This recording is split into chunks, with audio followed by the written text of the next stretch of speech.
Wealth is the byproduct of solving pain at scale. Every fortune comes from identifying a massive human pain, solving it better than anyone else, and scaling that solution relentlessly. Money chases value, not the other way around. So money chases value, value doesn't chase money. It's from Andrew Carnegie.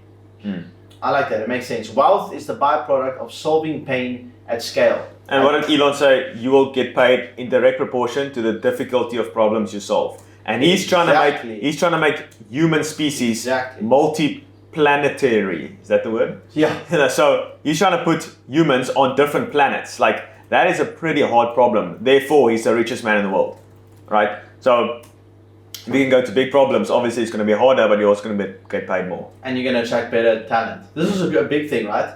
A lot of people would ask in the community, right, Founders Acquisition down below, it's absolutely free, go and have a look at it. We've got 5,700 people in there. And some of these guys would ask, like, how do I know what niche to go into, what business to follow, what, what is my purpose, how do you find these things, right? And I really think it's spending time in the market, because that allows you to understand what problems do these people have that I can now solve. And if you can solve that problem better than everybody else that's solving it, well, then you're going to make good money. And we interviewed 3 of our friends that their business valuated at 500 million rand, which is amazing. They are doing AI dialers for restaurant chains. The reason why, and I mean, they're 19, 21, and 23. The reason why they could build such a great product at such a young age is, well, because one of the guys, his parents had a restaurant business. And so he was the guy who took all the calls when they were younger. So he has 10, 12 years experience. He's 19 and he's been calling since he was 10. So he's got 9 years. He's basically got his 10 dark years already. 10,000 hours. So then you see, like, okay, he's 19. Wow, how does he do it? Like, no.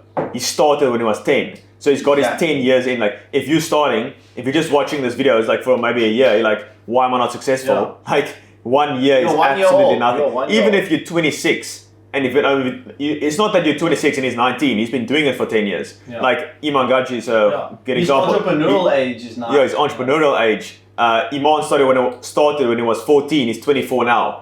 Mega successful, but he's been at it for 10 years. Exactly. Same thing. So it all comes down to spending time in the market, because then you know what problems to solve, then you can really become good at it, and then you start getting different talent, right? One of the boys in that team, so he's got like sort of the market research, essentially. He is the market research, he is the market. Then there's one guy that has all like the coding and the AI and stuff like that, and the other guy sells, right? And that's why they sells marketing, yeah. So shout out to them. It's a beautiful product that they're busy working on, but it just reinforces this entire idea, right? Identify a problem, solve the solution, and you can only identify the problem by spending time in the market. And so just choose a market.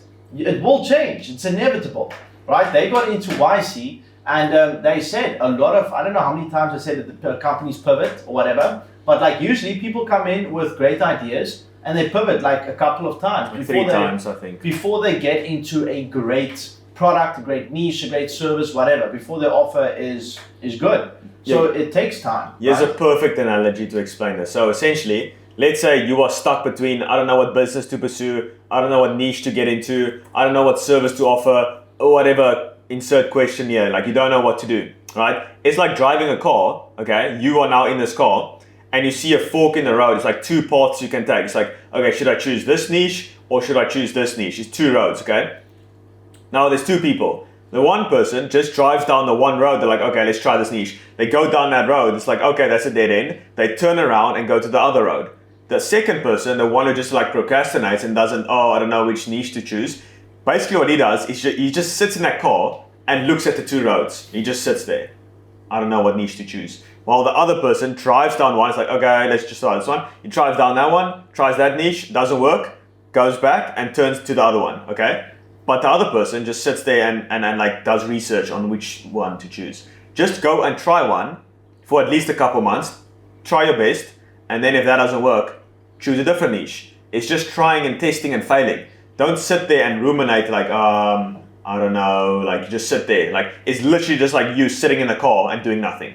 Like, why would you? No one would ever do that. If you don't know the Google Maps, like you would drive there, okay, it doesn't work, next one. That's how you should go about it. Yeah, that's good. That's good. I got a pretty cool idea from Alex Hormozy. Let me read this to you. So he said, 9 times out of 10, you already know what you need to do. It just sucks.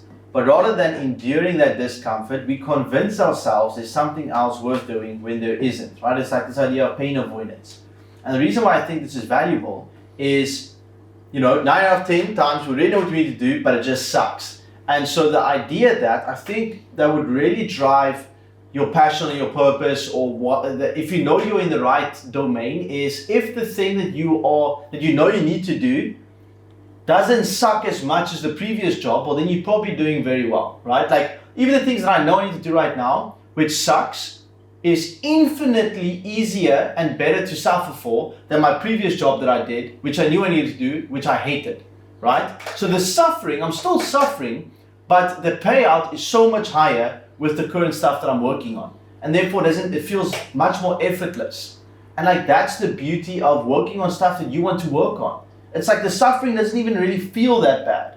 It still sucks. You still don't want to, you'd still rather not do anything, but then you realize, nah, not really, right? Like I know this product's going to be amazing. It's going to serve a lot of people and I'm going to make good money. So I'm consciously deciding to do this rather than not doing nothing. And so actually, I don't want to do anything else. I want to build this business. And that's actually what it is. Jeff Bezos said, if you can enjoy 50% of your work, you're doing well. You're doing well. 50%. Yeah. You're not going to enjoy everything. But that's why I also say being rich is easier than being broke. Because in both paths, you're going to suffer, right? Like getting rich is hard. Being poor is hard. Both is hard. Both is suffering. But the poor, like the outcome of that is just more suffering. Like you can't pay your bills. You're like, it's just terrible either way. But if you're rich or you're on your path to getting rich, like the maybe getting rich part sucks or it's hard work, but the outcome is ultimate freedom. You have more money than you know what to do with. You can travel the world. You can have good times. So it's easier than getting rich is easier because the outcome is beneficial. But the outcome of being poor and everything with poor is just bad. I think the actual goal right now is to just have freedom to decide on what I work on, and that's basically what we're doing right now. Dave Sender also said he wouldn't sacrifice anything for that would take away his freedom. There's no amount of notoriety, I don't know what that word is, like fame or not status. He wouldn't trade extra status or more financial wealth or whatever to change what he's doing. To change he likes to have control over his day. He doesn't want a calendar. He doesn't want a PA because then he's not doing what he's supposed to be doing, which is reading and making episodes. He doesn't want anyone to control any of his. He wants to have complete freedom over his life. If he wants to wake up at 8, 9, 10 and then directly get into reading and then filming, then he wants to do that. And I prescribe to that a lot because life enjoyment, it comes down to what you are working the majority of your day. If you are hating what you are doing every day, well, guess what? You will be a miserable person. You need to better like doing what you're doing because you are working majority of the day. You're not at home. There's nothing else you are doing on a day-to-day that you are doing more than working. And maybe if that work can feel like play, you're winning. You're winning. That is life. And so you want to Sometimes I don't feel like I'm working. Like, I should be suffering. And so, I don't know where the goal became. I think it's this facade that the money, the goals, or the thing is, it's fine to have that goal. But sometimes when you optimize for those things, you tend to pursue careers that you don't really enjoy doing. And I don't know about that. I think it's inevitable if you chase what you enjoy. Who said that? Naval and Chris Williamson. He said, we sometimes sacrifice the thing to obtain the thing, and then Naval said he's not actually sure about that. But do you know what quote I'm talking about? Could you? I forgot the quote. It's like you sacrifice happiness for the thing that's supposed to get it, something like that. And he said no, because I'm not exactly sure, but happiness is still part of the journey. Yeah, it's like because so we you enjoy doing sacrifice it. happiness for the potential thing that's supposed to give you that at the end, right? So it's like we're sacrificing happiness to do the thing that's hopefully going to give me more happiness in And the he future. said that, just scrap out the work thing because happiness is the same. And so, but then Naval said, like, he has not found that to be true. He says the more he is focused on being happy, the more money he makes. money he makes. Successful. Yeah, and that is 100% the case, I believe.